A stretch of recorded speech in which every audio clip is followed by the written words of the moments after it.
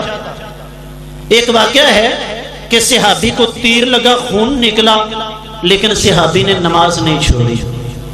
تو ایک مولوی صاحب اپنی کتاب میں واقعہ لے کر کہتے ہیں ہماری فقہ کے نزدیک، اور توڑ دو شخصیت پرستی کے بتوں کو، قیامت کے روز اللہ کو کیا جواب دو گے؟ کہتے ہیں ہماری فقہ کے نزدیک خون نکلنے سے وضو ٹوٹ جاتا ہے، اگر اس صحابی کا وضو نہیں ٹوٹا تو ہو سکتا ہے وہ صحابی امام شافعی کے مذہب پر ہو۔ انا للہ و انا الیہ راجعون۔ کیا صحابہ اکرام شافعی تھے؟